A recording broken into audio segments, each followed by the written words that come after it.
Hello, my name is Nicholas Summerfield. I'm an undergraduate, and this is my presentation on both the history and production of port. Like most things throughout human history, the British have a direct influence on port creation. The lands in the United Kingdom are not suitable for growing grapes, but fortunately for the alcoholic Englishman, the neighbor to the south, France, was the exact opposite. With just a short trip across the English Channel, they could easily get their hands on some quality wine. But alas, they've only struck some fool's gold, as extensive and repeated wars between the English and French led to boycotts of the French wine. Instead, the British have had to turn to other sources for wine, such as Portugal, home to the Douro Valley. The wine drought wasn't quite over yet, unfortunately, as long trips from Portugal to England would significantly hurt the imported delicate wine. Winemakers quickly learned that if they fortified the wine with brandy, the alcohol would then be able to survive the trip. On top of which, the alcohol was able to age in these oak barrels as they traveled, oxidizing and further transforming the flavors. Quickly, this sweeter, more alcoholic wine became a fan favorite of many Brits, and with the addition of the Methuen Treaty in 1703, importing the wine was cheaper than ever. With the boom in popularity, many British importers saw ports as a great financial opportunity, leading to large investments in transporting, producing, and perfecting the wine.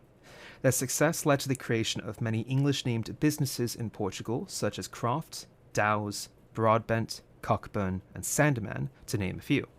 Some other Europeans also wanted to get in on the profits, such as the Dutch, who created my personal favorite, Niepoort. In 1756, the Douro Valley was declared a protected region, and only port coming from the Douro Valley could be considered true port. Further down the line, many of the plantations were affected by the phylloxera infestation.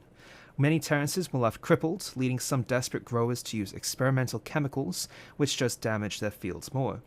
With a grim-looking future, many Portuguese farmers sold their lands to the British companies who were willing to wait for a solution. This cemented the influence of the English in both the history and future of port. The production of port begins just as other wines do. Through a traditional process, the grapes are hand-picked from the fields before being crushed in massive stone lagers, either by foot or machine, and for roughly 3 days before being allowed to ferment. Once the optimal sugar level is reached, the fermentation is stopped by adding in a brandy called aguardente. This kills the yeast and raises the alcohol per volume percentage to a minimum of 17.5%. From there, the port is aged for at least 2 years before it is allowed to be sold, and even then the producers are only allowed to sell upwards 30% of their vintage, legally encouraging them to age their wines further. Different methods of aging leads to different varieties of port. A vintage port is aged in barrels or stainless steel for up to 2 years before being bottled. They're then aged for another 10 to 40 years before reaching their proper drinking age. The short aging time in cask allows the port to retain the ruby color and fruity flavors. A vintage port is made of grapes from only that year. Meanwhile, a year may only be declared a vintage during the second year after harvest.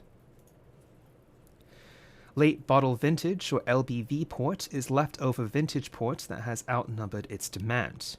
Instead, the port is aged for 4 to 6 years, maturing faster than if it were bottled, before finally being sold. This method provides some of the experience of a vintage port without the lengthy and expensive bottled aging process.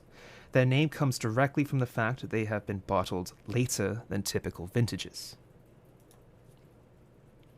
Tawny port is aged in wooden barrels and for a longer time than the vintage. This oxidizes the wine, altering the color to a golden brown hue, and gives the port different flavor profiles. Tawnies are aged for at least 3 years and usually up to 40 years in their wooden barrels before being bottled and sold.